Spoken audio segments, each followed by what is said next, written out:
ప్రియ బంధువులారా, మిత్రులారా, క్రితం మన అరచేతిలో వచ్చే రకరకాల గుర్తులు, వాటి యొక్క ఫలితాలను గురించి మనం చూసుకున్నాం. స్థూలంగా చెప్పాలంటే గ్రహ పర్వత సీమలు ఏవైతే ఉంటాయో, గ్రహ పీఠాలు ఏవైతే ఉంటాయో అవి క్షేత్ర ఫలితాన్ని ఇస్తున్నాయి. అందులోపట కనిపించే అటువంటి రేఖలు మరియు రకరకాల గుర్తులు అనగా త్రిభుజం, చతుర్భుజం, గుణకము వంటివి ఏవైతే ఉన్నాయో అవి మీకు బీజ ఫలితాన్ని ఇస్తున్నాయి. అంటే గ్రహం బాగుండటం వలన క్షేత్రము బాగా ఉంది, మంచి పంట పండగలుగుతుంది అంత మాత్రమే చెప్తుంది. క్షేత్రం ఒక్కటి బాగుండటం వలన లాభం లేదు. అందులో వేసే విత్తనాన్ని గురించి కూడా మనం తెలుసుకోవాలి.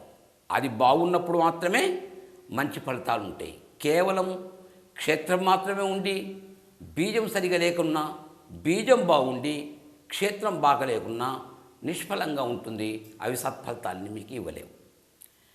ఇక స్థూలంగా అన్నీ కలిపి ఒకసారి చెప్పాలంటే, ఒక పెద్ద పూల దండ లోపట మధ్యన వచ్చే పెద్ద పూలు ఏ అందాన్ని, ఏ గొప్పతనాన్ని అయితే ఇస్తాయో, అరచేతిలో అక్కడ రేఖలపైన, గ్రహస్థానాలపైన కనబడేటువంటి గుర్తులు ఆ అందాన్ని, ఆ సౌభాగ్యాన్ని, ఆ ఫలితాన్ని అందజేస్తుంటాయి. ఇది స్థూలంగా చెప్తున్నాం. ఇక ఇప్పుడు గుర్తుల గురించి తెలుసుకున్నాం కాబట్టి అరచేతిలోకి వచ్చి ఇక రెండవ స్టెప్గా, రెండవ విషయంగా మనం గ్రహాలను గురించి తెలుసుకుందాం. మొత్తం సౌర కుటుంబం లోపట పెద్ద గ్రహం ఏమిటి అంటే గురువు. గురువు అన్న పదవిలో పట్టి ఒక బరువు ఉంది, ఒక గొప్పతనం ఉంది.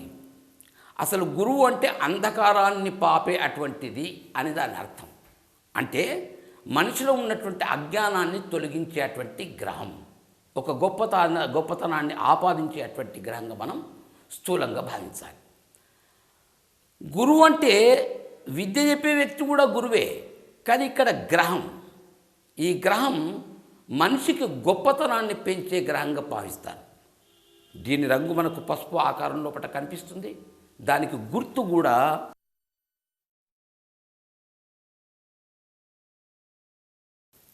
గురువు యొక్క గుర్తు ఇది తీసుకుంటాం మనం. ఇట్లా ఉంటే గురువు గుర్తుగా తీసుకుంటాం. అది గురువు యొక్క చిహ్నం.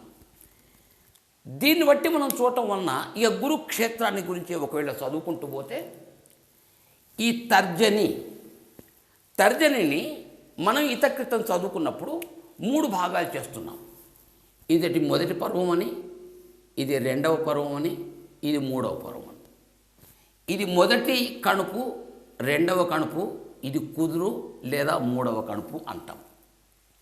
దీని యొక్క సహజ స్థితి, నైసర్గిక స్థితి చూడాలి అంటే, ఈ వేళ్లను జాపినప్పుడు మధ్యమాంగుడు ఏదైతే ఉందో ఆ మధ్యమాంగుడు యొక్క మొదటి పర్వము, ఇది మొదటి పర్వం. దీన్ని 2 భాగాలు చేస్తే ఇది మధ్యమాంగులి. దీన్ని మొదటి పర్వాన్ని 2 భాగాలు చేస్తే ఇది అవుతుంది. ఈ వేలును అంటే తర్జనిని మధ్యమా వరకు ఇంత తీసుకువెళితే మధ్యమాంగుడి యొక్క సగము పర్వం వరకు, మొదటి పర్వంలోని సగభాగం వరకు ఆక్రమించిందో, అలంకరించిందో అది గొప్పగా ఉన్నట్టు, సహజ స్థితిలో ఉన్నట్టు, నైసర్గిక స్థితిలో ఉన్నట్టుగా మనం భావించాలి. పైపెచ్చు ఈ తర్జని లోపట ఇక్కడ చక్రం ఉన్నా, దాని తర్వాత రెండవ స్థానం లోపట సవ్య శంఖమున్నా, శీఫాలున్నా గొప్ప ఫలితాన్ని. చక్రమే ఉందనుకోండి, గురుగ్రహానికి చాలా సహకరించినటువంటి గుర్తు అది. ఈ యొక్క పర్వాలపైన నిలువు రేఖలు కనబడిన ఇవి గురుగ్రహ శక్తిని పెంచే వాటిగా భావించాలి. నీళ్లు వేగంగా పారటానికి ఏ రకంగానైతే కాలువలు తవ్వుతామో, గురు యొక్క గ్రహం నుంచి ఆ శక్తిని గ్రహించి జాతకునికి అందజేయటం లోపట వేగాన్ని పెంచే అటువంటి చిహ్నాలుగా మనము ఈ యొక్క నిలువు రేఖల్ని భావించాలి. ఇక చక్రం ఆ యొక్క శక్తిని మొత్తం గ్రహించి దాన్ని నిండుగా చేసి దాన్ని నిలువు రేఖ ద్వారా గురు పర్వతానికి ఇస్తుంది. అడ్డు రేఖలు ఇట్లా ఉంటాయి. ఈ అడ్డు రేఖలు ఎవరికైతే ఉంటాయో రక్తం యొక్క ప్రవాహాన్ని, గురు గ్రహం యొక్క శక్తిని, వాటి కారకాల్ని తెచ్చి పర్వతానికి అందించటంలో లేదా జాతకత్వానికి ఇవ్వటానికి లేదా జాతకునికి వర్తింపబడే చేయటానికి అడ్డుపడుతున్నాయి అన్నట్టు. అంటే ఫలితాలలో కొంత శాతం తగ్గిపోతుంది అని దాని అర్థం. మనం మంచిగా ఆలోచిద్దాం. నిలువైన రేఖలు ఉన్నాయి, ఇక్కడ చక్రం ఉంది అని భావించుకొని నేను మీకు ఫలితాలు చెప్తున్నాను. ఇది సగం భాగం వరకు ఉండాలి, మధ్యమ వరకు అని మీకు చెప్పాను. ఈ యొక్క వేలు ఒక ప్లగ్ పిన్ ఏ రకంగానైతే కరెంటును గ్రహిస్తుందో గురువు యొక్క కారకాన్ని ఈ వేలు మాత్రమే, అంటే తర్జని మాత్రమే గ్రహించి అది గురుగ్రహ పీఠానికి ఇస్తుంది. ఈ గురుగ్రహ పీఠం ఎక్కడ ఉంటుంది? ఒక ప్రశ్న సంధిద్దాం. అంటే మొదటి పర్వము, మొదటి సంధి రేఖ వరకు మొదటగా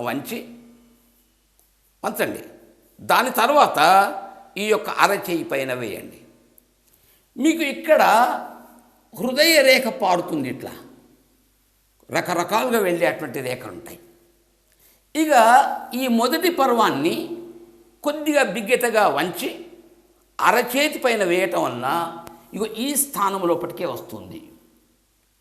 ఇగో ఇది గురు పర్వతం. దాని సీమ ఎంతవరకు, దాని ఎల్లలు ఎంతవరకు? మరి ఒక ప్రశ్న వేసుకుంటే ఈ రెండు వేళ్లను విడిగా భావిస్తే ఒక సంధి అంటాం మనం.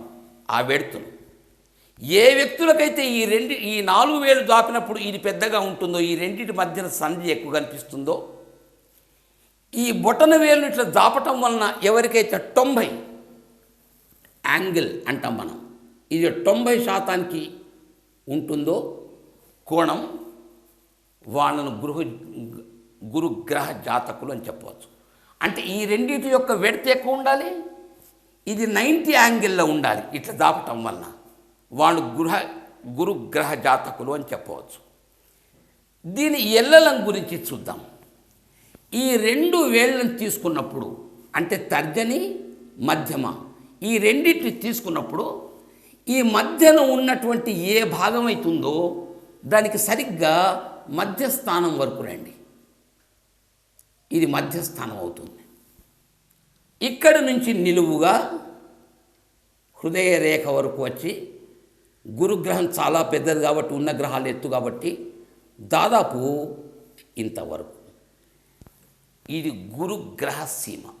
ఉన్న గ్రహాల కంటే చాలా పెద్దది కాబట్టి తతిమ్మ గ్రహాల కంటే కూడా ఎక్కువ సీమను ఆక్రమించే గ్రహమే మీకు గురుగ్రహం. సాధారణంగా చాలా గ్రహాలు ఈ యొక్క హృదయ రేఖ వరకు మాత్రమే సీమితం అవుతాయి.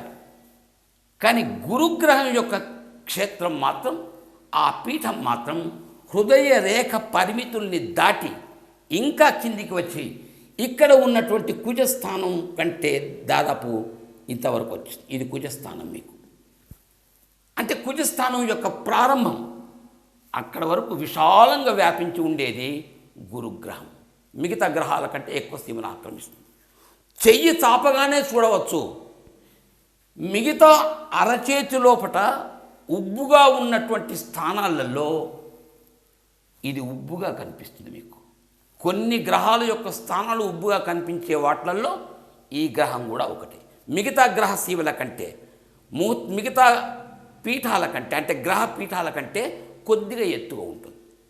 దీన్ని మనం 3 భాగాలు చేద్దాం. సమతుల్యంగా ఉండటం, ఉబ్బుగా ఉండటం, లోతుగా ఉండటం, ఈ 3 భాగాలు చేద్దాం మనం. సమతుల్యంగా ఉండటం మంచిది. గురుగ్రహం వరకు ఈ సమతుల్యత ఎట్లా వర్తింపబడుతుంది అంటే, మిగతా గ్రహ క్షేత్రాల యొక్క ఉబ్బు కంటే రవ్వంత ఎక్కువ ఉబ్బుగా ఉండాలి. అది గురుగ్రహ క్షేత్రం యొక్క లక్షణం. అంటే ఎత్తుగా ఉండాలి, అది సమంగా ఉన్నట్టు, సమపాతంగా ఉన్నట్టు, సహజంగా ఉన్నట్టు, నిర్మలంగా ఉన్నట్టు, సజీవంగా ఉండాలి, రవ్వంత ఎత్తుగా ఉండాలి, స్వస్థానం లోపట ఉండాలి. కొంతమందికి ఇక్కడ ఉబ్బిపోతుంది, ఈ ప్రాంతం ఇట్లా ఉబ్బిపోతుంది అంటే ఏంటి? స్వస్థానం నుంచి జరిగింది అన్నట్టు. ఇక్కడ ఉబ్బటం మంచిది కాదు అంటే తన యొక్క క్షేత్రాన్ని మరీ విశాలం చేసింది. అట్లా కాకుండా సహజ స్థితిలోని ఇంతవరకు మాత్రమే సీమితమైతే మాత్రం సహజమైన స్థానంలో ఉన్నట్టు, సజీవంగా ఉన్నట్టు, నిర్మలంగా ఉన్నట్టు, కాంతివంతంగా ఉన్నట్టు, సమపాతంగా, సమతుల్యంగా, సమంగా ఉన్నట్టు ఈక్వల్ బ్యాలెన్స్ అంటాం. గురుగ్రహం వరకు ఈక్వల్ బ్యాలెన్స్ అంటే రవ్వంత ఎత్తుగా అన్నట్టే, కించిత్ ఎత్తుగా మాత్రం ఉండాల్సిందే. ఇటువంటి వ్యక్తులకు కారకాలు వర్తింపబడతాయి. దాని యొక్క కారకాలు ఏమిటి? ఒక్కసారి వాటి కారకాలను మీరు ఇక్కడ చూడండి.